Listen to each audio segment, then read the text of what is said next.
All right, here we are, a new episode of the Big Blue Report featuring our man Jonathan Casillas, and that man down there is Ryan Darlington. I'm Randy Zellea from Back Sports Page.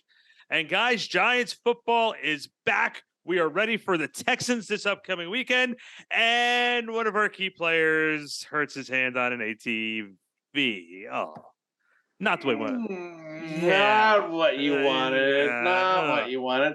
Listen, everybody's got to blow off some steam during the bye week. You can go on those tours if you want to, but listen, what Ryan did you do? Ryan, what did you do during the bye week? You weren't jumping on ATVs. Listen, I'm gonna go. If I could have, I would have. There's so much fun.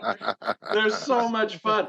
But listen, at the end of the day, I'm so torn about this because it is such a bad thing for him to be hurt. They're talking 4 weeks. They're talking maybe not through the end of the year. He might be out for the rest of the year. That's more than just a couple of breaks that the guy's got. And so, listen, you need to be able to do what you need to do. He does have it written to his contract that he's not supposed to do stuff like this, right? Yeah. It could have major implications. But listen, he's a leader on our team, right? He's not somebody that you want to really go head to head with. So I want to be really pissed off, right? I want to be really irate and indignant about the fact that he made a stupid decision that's going to cost the team throughout the year. But where does all that indignation and anger get you?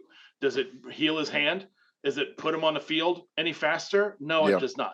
So I think what the coaching staff is going to try to do is just play it cool, as pissed off as they might be. Oh, yeah, for sure. Because like you said, there's really nothing they can do but try to get him back as fast as possible. Whatever that is, I don't know if it's surgery, I don't know what it is, which is like, that's tough. But, I heard Bob Papa talking about, he mentioned this point. He said, if you have to sign a waiver for something, then you probably shouldn't be doing that. So I'm pretty sure he signed a waiver. And it's like, and I fully agreed because it's like, would I have done that? And it's like, possibly, but then it's like, if I had to sign the waiver, that might have been like, okay, maybe I'm not going to do this because it's like basically signing up to saying there's a possibility that I'm going to get hurt. Yeah. Now you can get hurt walking down the stairs. You can get hurt, crossing the street, you get hit by a car. Like there's a whole bunch of things, but you're literally taking on risk when you're supposed to literally get healthy, getting better. Of course, get your mind away from football. But, you don't need to be taking unnecessary risk when you have to suit up and play, within 10 days. I don't think that was a smart decision. But I know he's feeling it. I know he feels terrible. Look, he's the leader of the defense. You called him one of the leaders. He's the leader of the defense. He's the signal caller. He wears the green dot. He gets everybody lined up, So I think we all know Love is going to be that guy. I don't know if what I'm hearing from the Giants is he actually going to play free safety and actually be the deep safety. Yeah. I don't know if that's going to happen, which for me is a little bit concerning because it's, if you're a strong safety, which Love is, he's more of the move around guy. And when you play a cover 3 or even like a something with a cover 1 where you're man to man, you can be anywhere on the field. You can be down on the numbers, like you can be aligned damn near on the numbers. And it's like, how do you check defenses like that? How do you do that? So, maybe they'll have something else built in. I'm sure the linebackers will have a lot to do with, signal calling and checking plays. Hey, Cat. I saw that tail go across. But, what I know has to happen, people have to step up. I think Julian Love is a guy that you think of that's going to be able to call the defense at that safety position. A little different from what I'm used to. Linebackers usually call the defenses, but safety, he's back behind everybody. He can see everything. Of course, linebackers are giving D linemen checks. So all of that stuff has to happen. But I'm talking about other positions. Of course, the other safety, whoever's playing in place of Julian Love, who's going to play there, right? Who's it going to be? Is Landon going to get the nod? Who's going to be the guy? And then at the linebacker position, and everybody has to step up on defense. When you lose somebody like that, Xavier McKinney, I think he was an underrated guy for the New York Giants.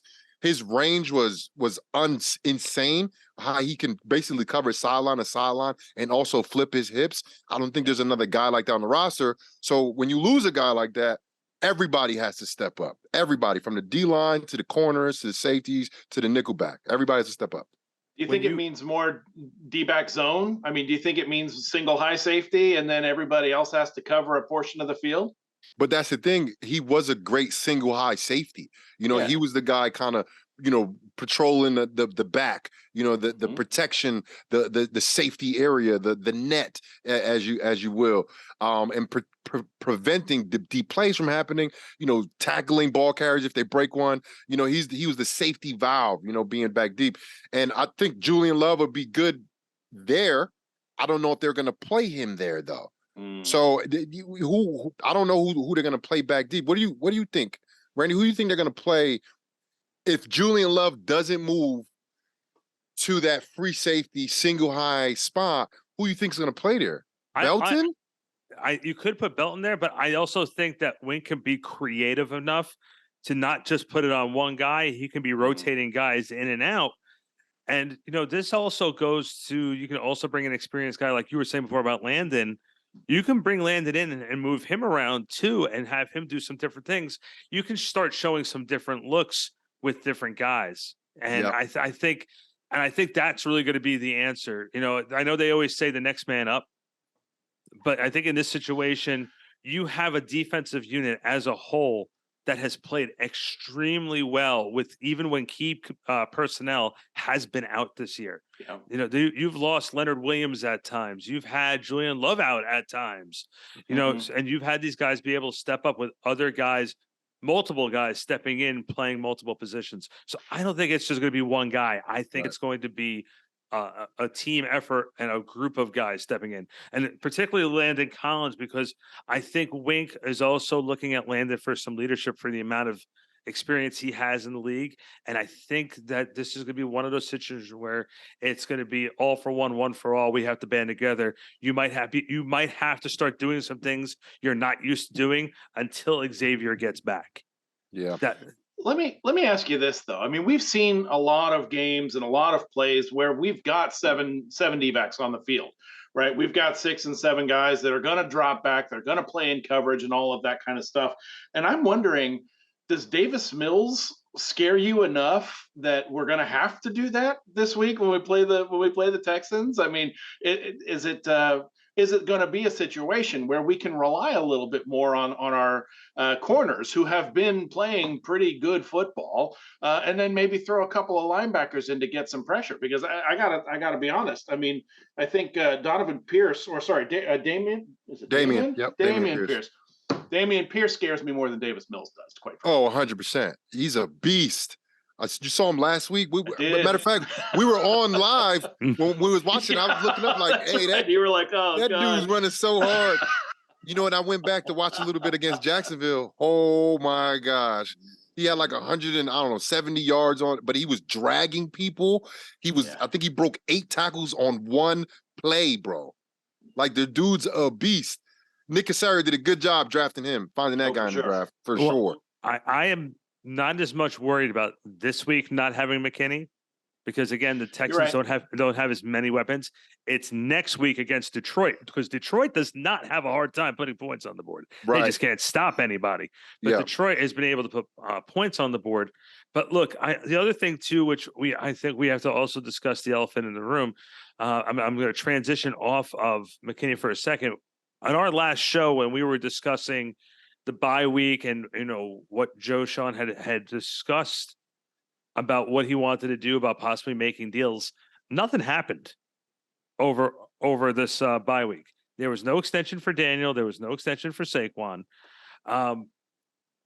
So I guess we can honestly say, as much as this team is building for the future right now, the current group has nothing to lose and everything to gain. Well, they have everything. They have everything to gain. That's it. It's a slight distinction, right? They at the end of the day, they have everything to gain by continuing to play at a high level, or at least continuing to fight and scratch and claw and scrape and eke out victories, right?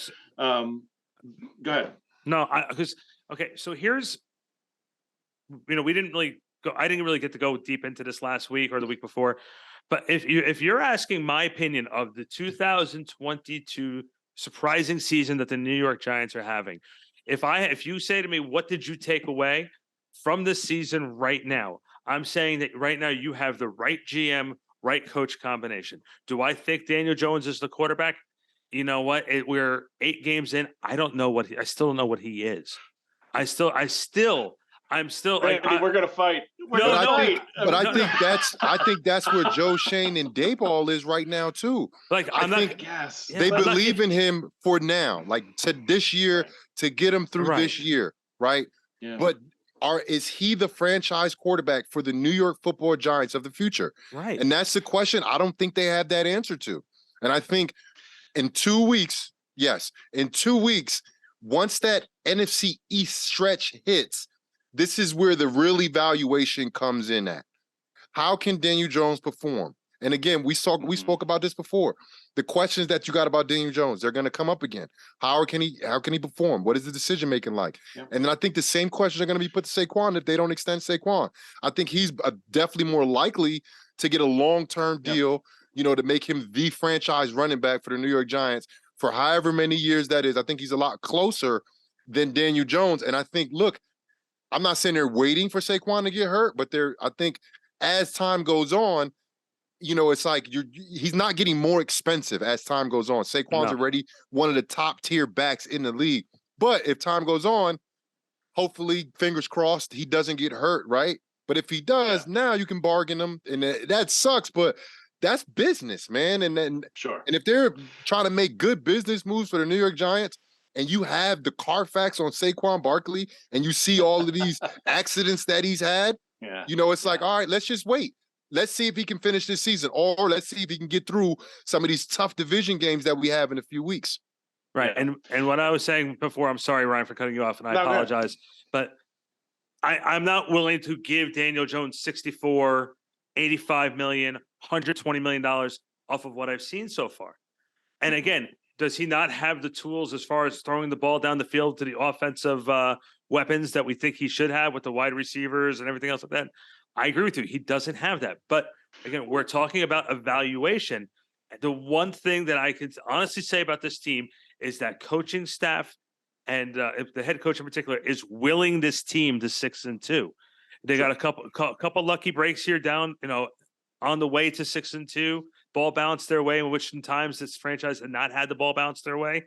But at the same time, if you're asking me right now on November 10th, 2022, if I think Daniel Jones is going to be the starting quarterback in 2023, you have to do some heavy convincing to me that that's really the right answer. Because again, he's the way where he was drafted and what that position calls for.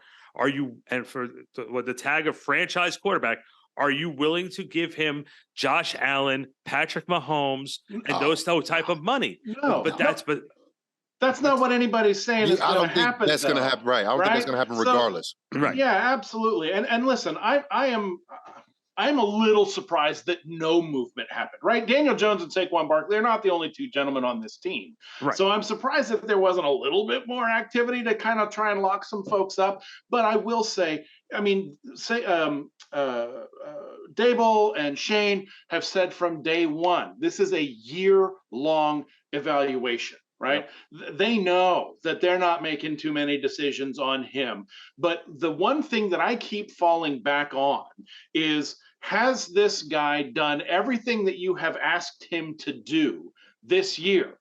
And I have to say, I think he has done to this point. He has done everything that they have asked him to do. He's made good decisions. He doesn't have good fantasy numbers, right? But you don't have to have amazing fantasy numbers to be a good quarterback in this league. You don't have to have fantasy numbers to be a franchise quarterback in this league. You just have to be able to do what you need to do to win games.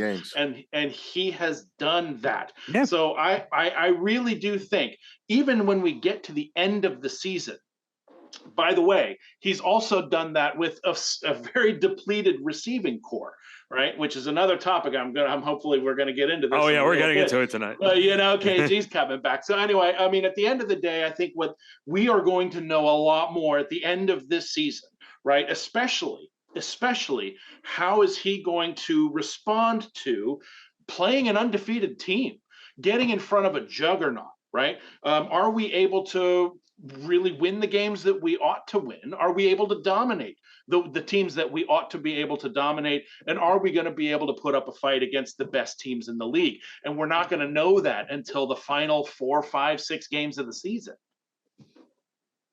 Yeah, but that's what I think they're waiting for. You know, I think they're waiting for the meat and potatoes of the season to come around. You know, to see what the team is really like. Because at the end of the day, it's not about how you start; it's about how you finish. You know, years ago, the Steelers started 11-0, and they were like looking really, really good.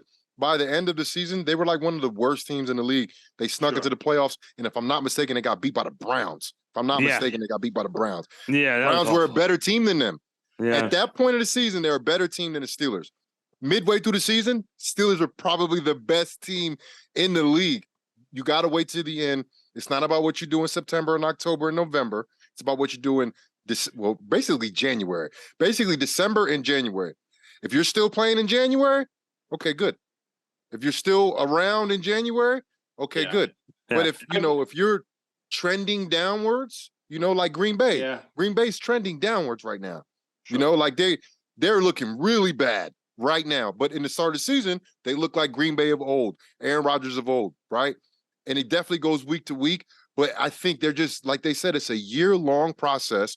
This is a new regime. They're looking at Daniel Jones in the first person for the first time. They got all the film on him, and I'm pretty sure they watched him before they got here, when they got here, and now you get to see him every day. How does he handle success? How does he handle failure? Yep. Those questions that we all have about Daniel Jones, Joe Shane, Dayball, they have them too. So they're trying to figure out, they don't have to do anything, Randy. They didn't have to do anything for free agency. They didn't have to do anything. What they need to do is evaluate this team. They done bought themselves some time. They at least got another 2 years. And I'm talking about losing all the games this year and not starting out next year well. They done bought themselves enough time to take time to evaluate this team, slow that process down of we got to get a winning product out there now, but we can structure, see who our guys are, who are the culture guys and what we're all about, right? And then now let's make our decision off of all of this information that we done built up. We don't see them fail. We don't see them lose. We don't see them losing streak, whatever the case may be. But now you have all the information to make a decision and pay somebody $20 million a year. In Saquon's case, maybe $12 to $13, $14 million a year. Yep. I got to wonder, though, you make a very good point that the Shane, Dable, they've bought themselves some time. They've bought themselves a good couple of years. And I have to wonder if a 6-2 start with Daniel playing the way he's doing, if he hasn't bought himself some time as well. Right. I mean, I hear you that if it's a precipitous decline, it's going to make the job harder. Right. But I gotta think that he's got to have some money in the bank now, right? We've been talking for a couple of weeks about how we're playing with house money at this point. So I just wonder if the same consideration can be given to DJ when it comes to what's going to happen. I think for the future's sake, I don't think he bought himself anything past this year right now at this point, but he has gotten Tyrod Taylor off his back. Because you remember in the beginning of the season, everybody was like, if Daniel Jones don't play well, everybody knows Tyrod. Tyrod's been around the league for a while. He has played very well at times, and he's never really looked like a bad quarterback, right? There has been times in Daniel Jones' career where he looked like a bad quarterback. You don't want no bad quarterback starting for you. Right. Daniel Jones at no point this year has looked like a bad quarterback. So he's definitely solid this year. He don't have to worry about Tyrod. Of course, if he gets injured, that's what happens. It is what it is. Knock on wood. Hopefully nobody gets injured, but, it's football. And he's good for this year, but like next year, nah. Because if he was good, they would have did it. I guess that's the point. That's a good point. Yeah, they'd have locked them up. Week 12. Yeah, and that's one of the reasons why they said if there was maybe something during the break, but again, they're going to tell the media something. You know what I mean? Like, well, and let me tell you something about this Dayball and Shane crew, man.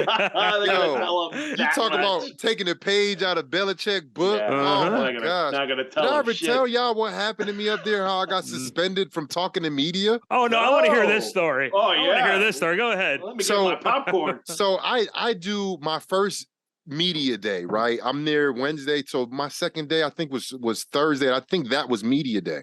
So of course they want to talk to the new guy, coming over from Tampa Bay, right? I just got signed. I'm going to be playing this weekend. Bill already said I'm going to be playing. All right, cool. So the media is asking me generic questions, nothing crazy.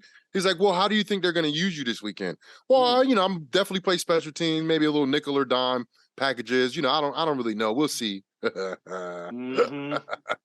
Yeah, way So, too much. I don't even know what's his title, but he's like Bill Belichick's do-boy. He just does whatever Bill says, but he's like reports to Bill. His name is Burge, right? Everybody knows who Burge is, right? Burge is the guy between everybody and Bill, right? Yeah. So Burge comes up to me. He was like, JC, are you serious? I'm like, whoa, what's going on? He was like, you said you're going to play nickel? Are you trying to just give up our game plan to the other team? And I'm like, bro, what? I've played nickel my entire career.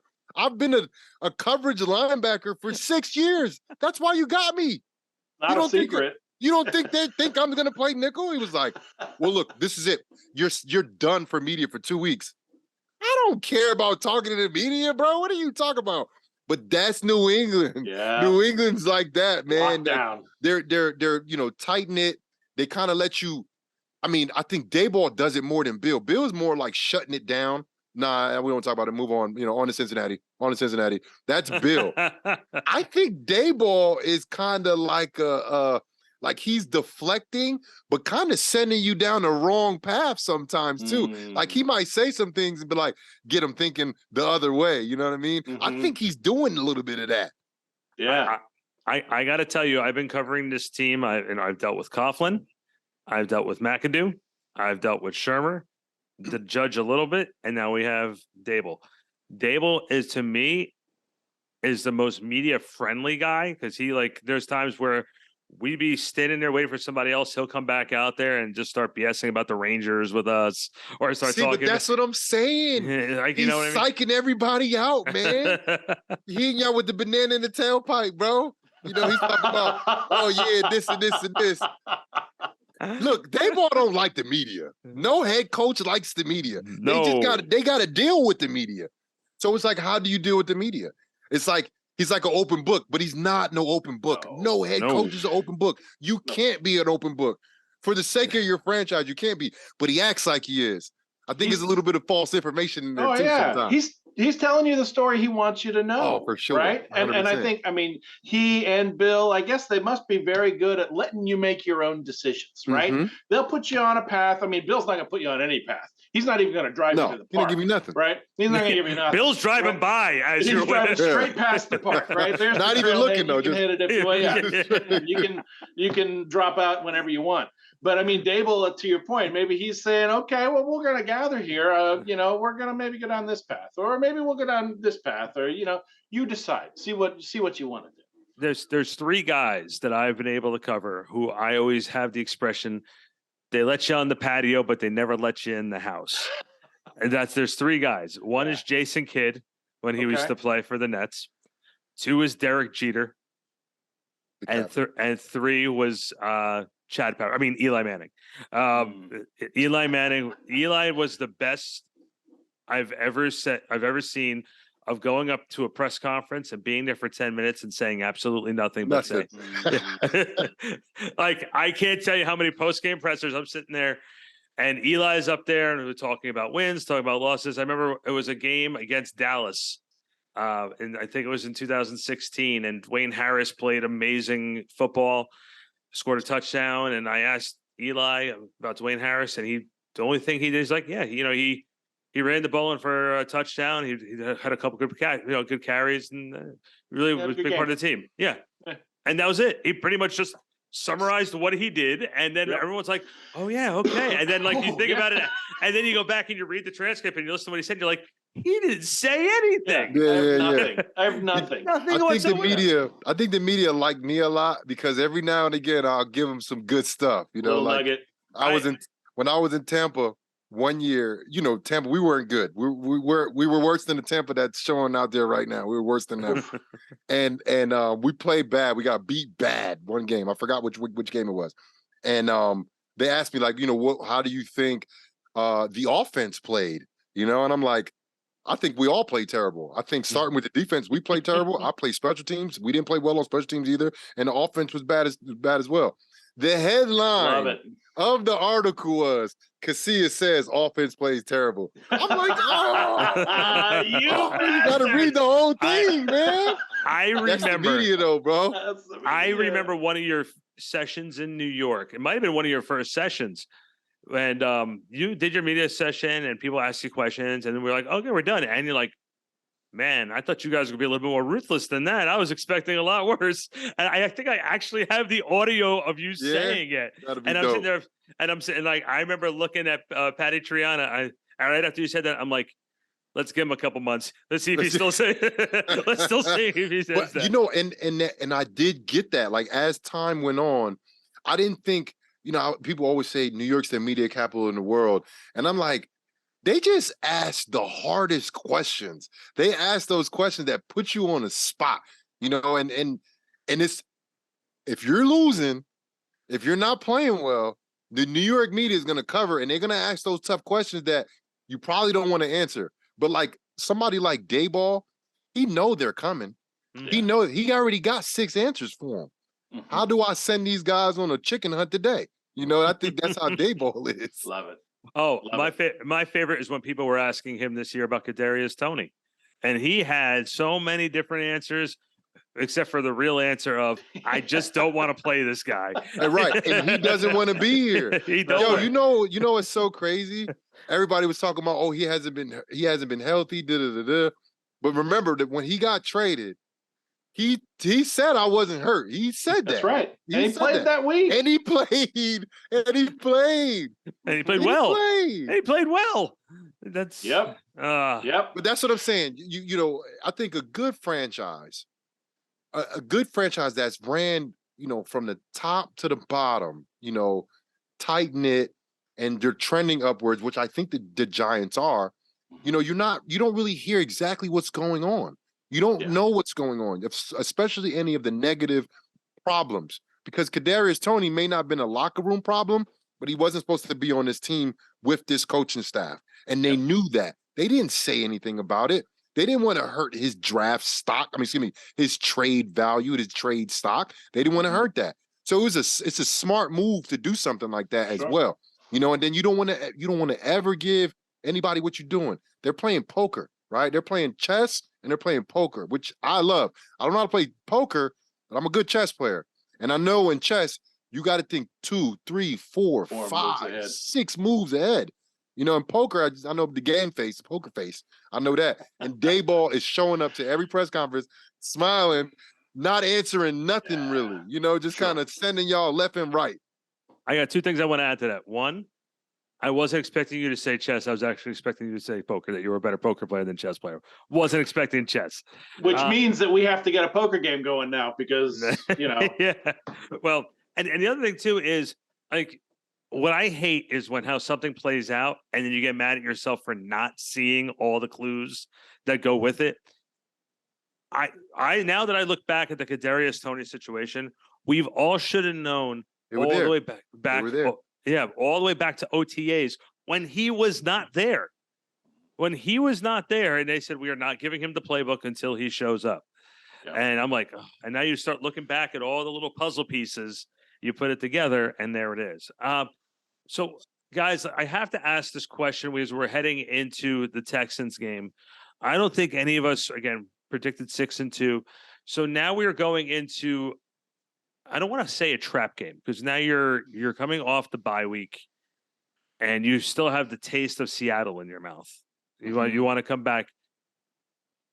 What do you see for the Giants in this game? What do you feel the key things to look for besides the Xavier McKinney situation?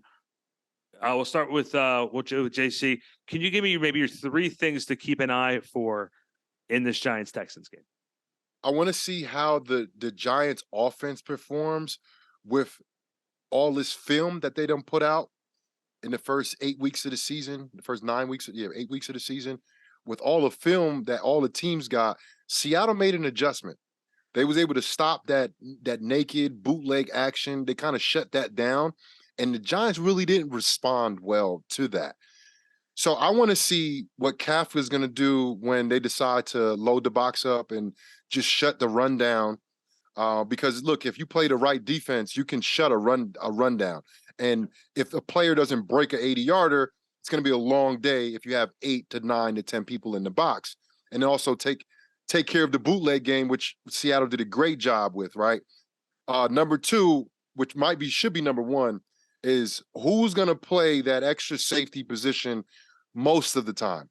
Because I think, like you said, Wink Martindale, he's not going to put it on just one guy, but who's going to be that guy to start the game and that they're going to have the confidence in to finish the game. In the fourth quarter, who is your 11 that you're going to have out there on defense when you want a stop, when you need to stop or whatever, when they're doing a 2-minute drill, 4-minute drill, whatever it is. Who is that? Who are those 11 guys for the New York Giants? I want to see who that guy is now that Xavier McKinney's gone. Now on special teams, I think the obvious thing is who's going to return punts for us. It better not be Richie James. No, it's gonna be Pimp. That's okay. It's gonna be Pimpleton. That's gonna be great. I'm looking forward to that. Holmes has been practicing this week doing kickoff return, so we'll see on that. Ryan, your 3 things to keep an eye on. Yeah, so you said the word. You don't want to call it a trap game. I want to call it a trap game. I mean, none of the guys on this squad, with the notable exception of Pierce, none of these guys scare me, and that scares me, right? Because at the end of the day, JC, this is a point you've been making time and time again over the course of the last few weeks. Every NFL team is a good team. You have to fight and scratch and claw for every game, and it's going to be a battle to win every game. But one of the things that I want to see, and I'm kind of looking at it a little bit more holistically, what does this team look like when it's rested? Right now that we've got 9 weeks or 8 weeks of the playbook in our minds, defensive and offensive. Now that we've got the system going a little bit, enough to win 6 games, certainly. What does this team look like now that it's rested and knowledgeable? Right? Is it going to be something where we're going to be able to put it all together, especially having just been punched in the mouth by Seattle? Are we going to be able to go into the Texans game, and this is point number 2, are we going to be able to do what we really ought to be able to do against the Texans, right? That's a game that we should win, right? You can look at Vegas, you can look at the spread. I'm just looking at the teams themselves and the records, right? It was the coach that said, you are what your record is. I think that was Bill as well, right? You are what your record is. And so this is a game that we should win. How do we respond in a game that we should win? I feel favored. We're favored. It ain't been too many times that the Giants are favored. Go ahead. I'm sorry. That's right. No. That's totally cool. And I guess the other thing that what I'm really interested to find out is, can we dominate? We have been winning games by the grace of the Almighty himself, right? We have been doing whatever we could do to win games in the fourth quarter, coming back from behind. I mean, just miracles all year long, right? But can we put it all together where we're actually going to be ahead going into the second half? Can we actually put together a game where we are comfortable, where we are in the driver's seat in this game? It seems like now that we're rested, now that we've got the playbook under our belts, now that we know that we have the confidence that we can win, can we dominate a team and be comfortable doing it, right? And that's what I want to see. I'm really hoping that that's what we see on Sunday, and not just for my blood pressure, right? I mean, I want to see. I want proof. I want to be shown that this is not just a team that can win games. I want to be shown that this is a good team, that this is a solid team that you can depend on to go out and do what they're supposed to do against teams that they're supposed to be able to do it against. You know what I mean? Yeah, I agree with you. They have to come out when we haven't had a type of dominant game from beginning to end. Yeah. We haven't been in control of any of those games. We've won them, but we haven't been in control of any of those. And you guys are saying trap games. I don't think the Giants have the team to be in the position to face a trap game. The record maybe is good, right? But I mean, coming off a loss, look, the Giants, the record is a lot better than I think the team actually is. Yeah. And Look, I don't think the team, the players on this team, players don't really do the overlooking.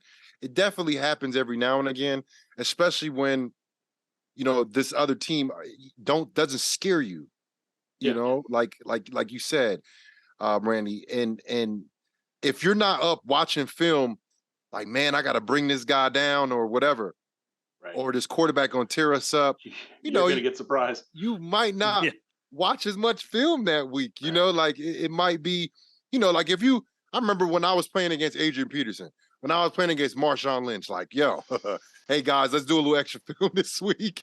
Let's meet with the front seven on our own, guys. A little more. So if they don't do that, this week, which, look, I don't know if they're doing that. I hope they're doing that. I don't know.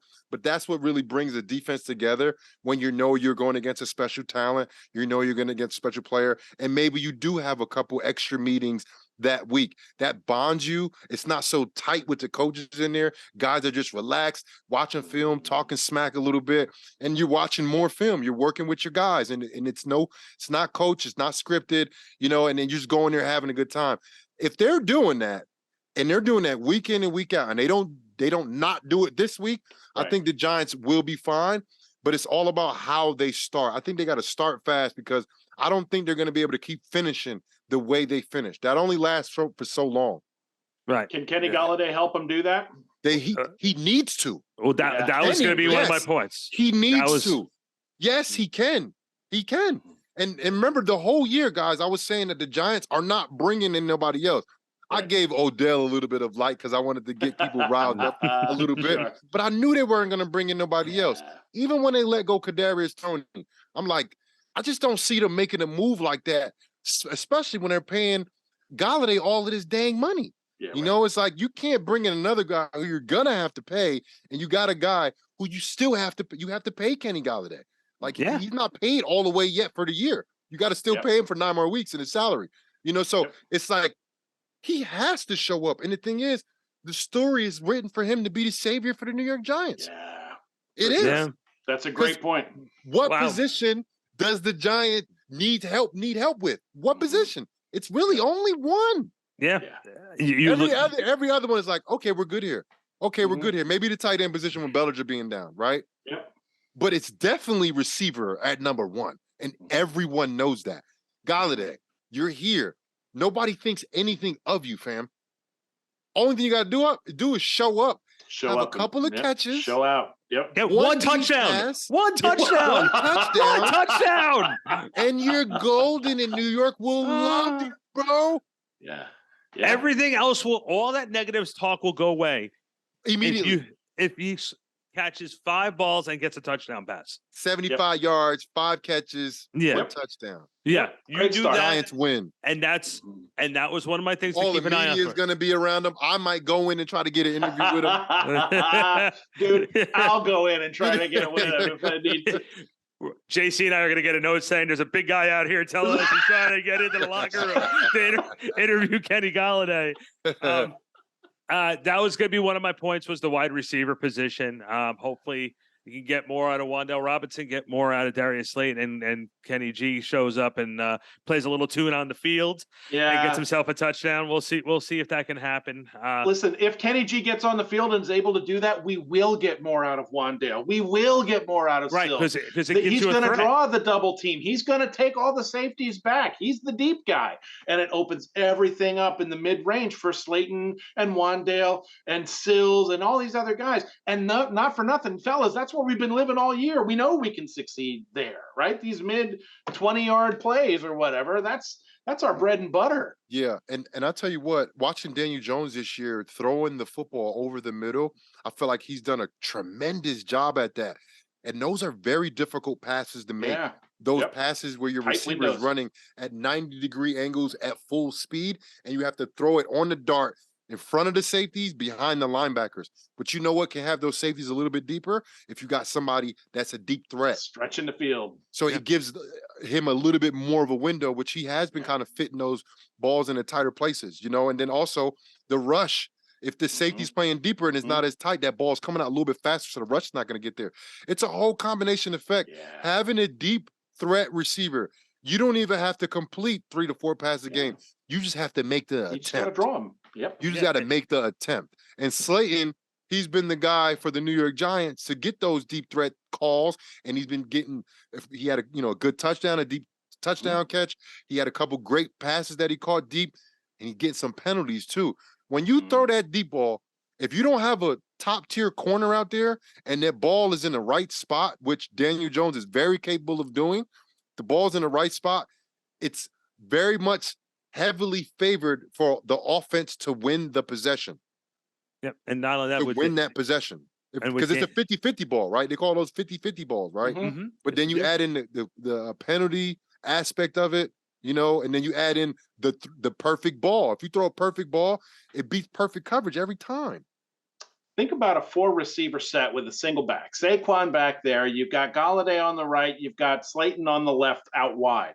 And then you've got Wandale and whoever else you want, Sills or whoever else you want on that other slot receiver spot. And if Saquon doesn't come out the chip, maybe he does a little wheel route. You've got so many options because you are stretching the field with those two. We're talking deep cross routes now. You're talking 2 sluggos. You know what I mean? You're talking about all kinds of different ways that you can just kind of clear things out in the back and open things up in the middle where you've got a couple of, maybe you got a rub route or any of these options where you can go across the middle. I just think if we're able to get these guys in and we're able to establish them as deep threats, it opens everything up.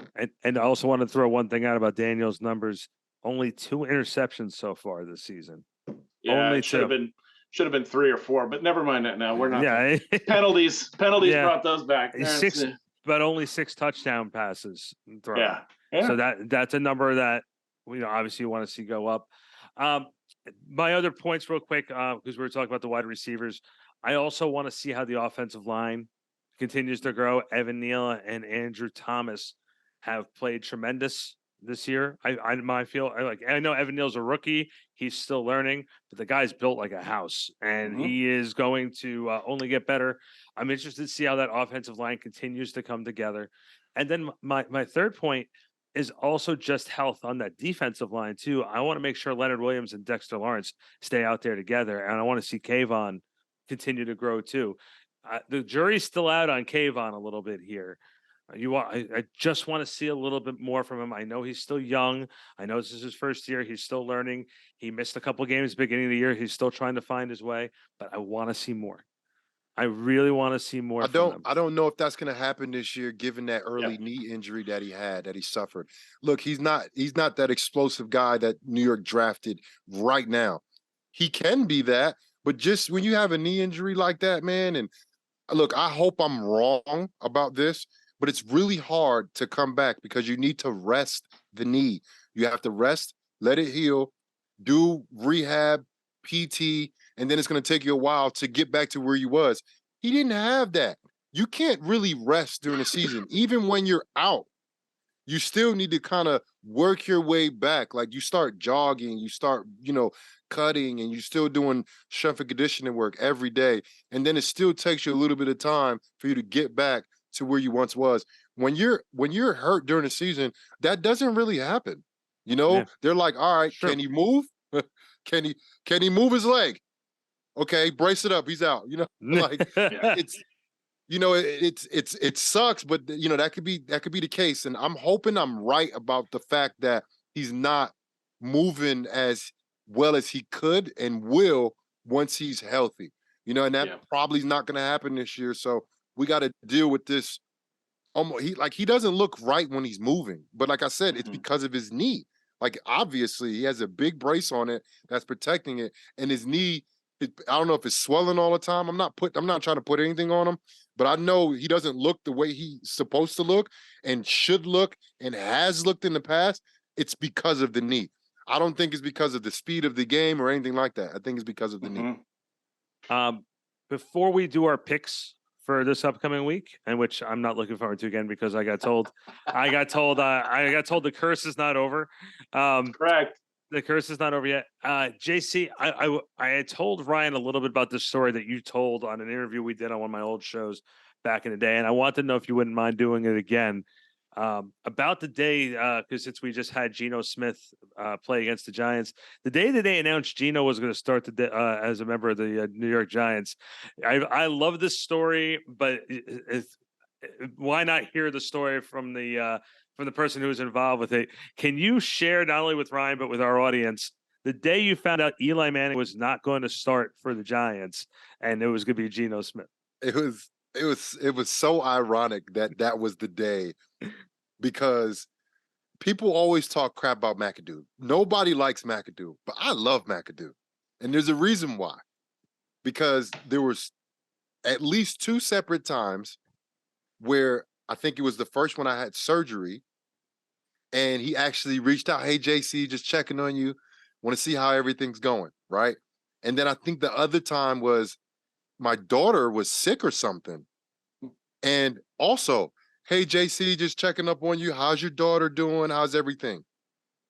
So for me, as a man, Yep, that means something. I'm like, man, I like Ben McAdoo. That day, Kelvin Shepherd, me and him are talking. The guys that are cool, always talking, so it's practice. We talking. I'm sitting there like, man, I like Ben McAdoo, man. I like him, bro. You know what he did? And I just basically just told him what I just told y'all. And he was like, man, that's real, bro. He was like, that's some real stuff, right? Literally right when I finished saying it. All right, call it up. Everybody come up. We all got together. And I'm like, what's going on? Like, this is weird. This is not, we were having like a team meeting on the practice field after practice, and got everybody together, and basically was like, all right, guys, we're just going to announce it. We're going to let you guys know first that, this week, Geno Smith is going to be your starter. I was like, hey, Shep, forget everything I just told you. Where the camera? Like We're getting pumped. Bro, what is going on, bro? Are you serious? Like, Eli was not playing well at the time, but like up until that point, Geno was not a good NFL quarterback. At that point, what he's put on film, what he did with the Jets, he was not a good NFL quarterback. And it's like, you had Davis Webb on the team too. So it's like, why did we make this move? For what? Geno's not the future of the Giants. We drafted Davis Webb. At least give him a shot. So it was so many questions. And the day, it was so funny. I'm glad you remember that, Randy. But it was so funny because I was literally just praising him. I'm like, not even 2 minutes before, I was like, bro, I'll rock with McAdoo, man. I could get down with that. And as soon as he did that, I was like, nah, bro, forget everything I just said. I can't. That's crazy. And what was even funnier, though, is when JC told me that story for the first time, I told him what he told the media, and JC was like, what? Because he said, yeah, Geno gives us the best chance to win the game on Sunday. Remember that. And we're listening there like, Coach, you're not supposed to be smoking and drinking before the press conferences because that's not exactly the best way of really? This guy's won 2 Super Bowls for you.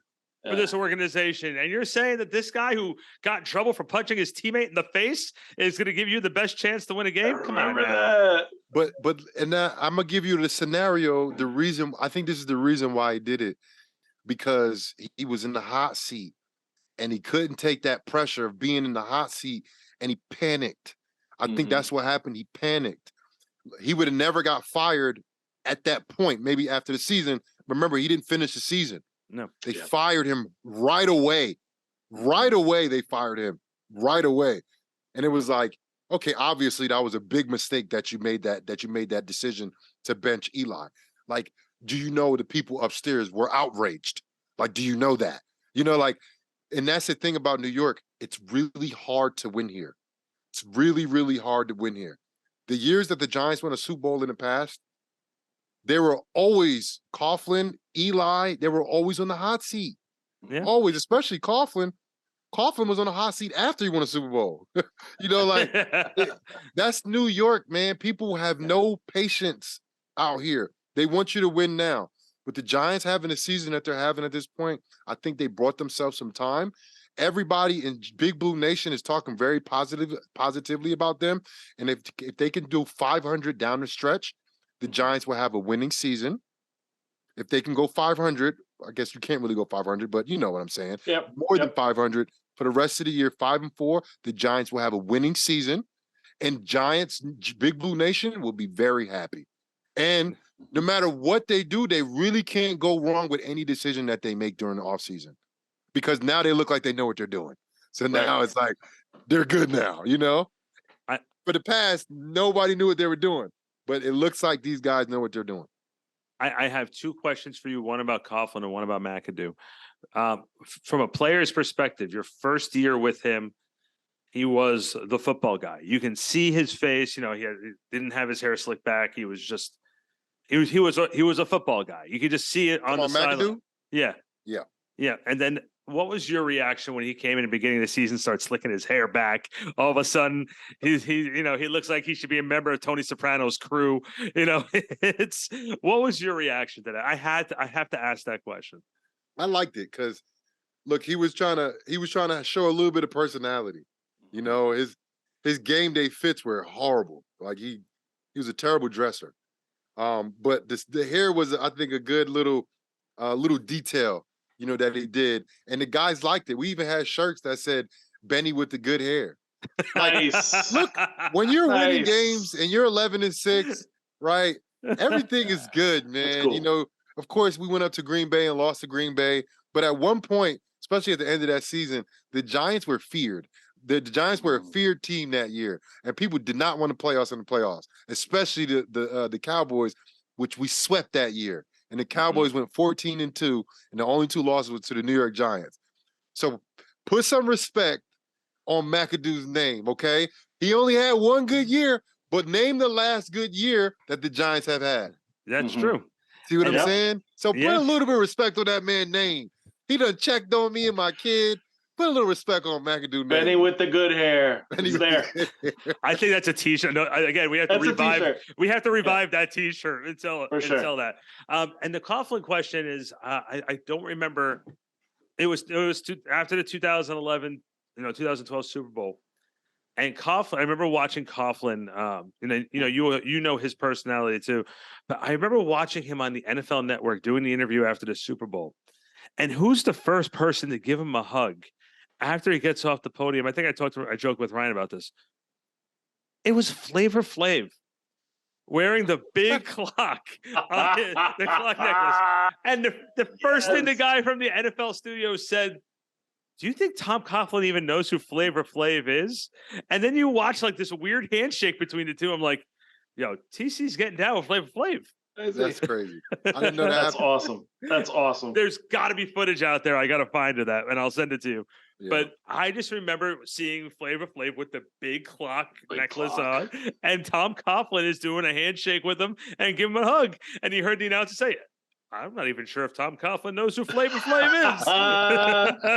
Yeah, that's good. All right, let's do our picks. It's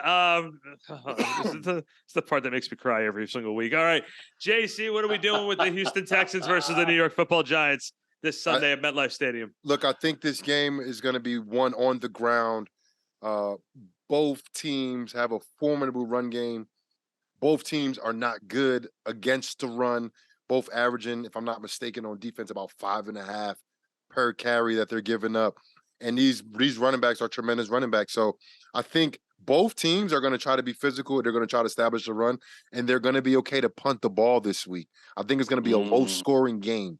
Something like, let's say 17-14 New York. Something like that. I think that's what the game's going to be. I don't think that the Giants are going to blow anybody out. I don't think that's going to happen this whole year. I don't think they're capable of doing that. But I do think they can win games. I think they can definitely win some games down the stretch. This is a winnable game, but it's also a game that they have to play to win it. And if they don't play, they don't come to show up, Dameon Pierce, the way he's running the football, man, he can have 200 yards if you give him 30 carries. He's going to get 200 yards because that's the type of player he is. Ryan, go ahead, brother. Dameon Pierce does scare me a little bit, and I think it's going to drum up some points for the Texans.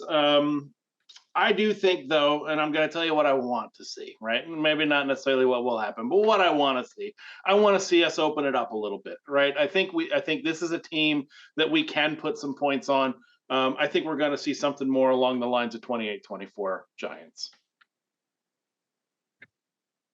I really got to do this. You got to do it, man. I'm sorry.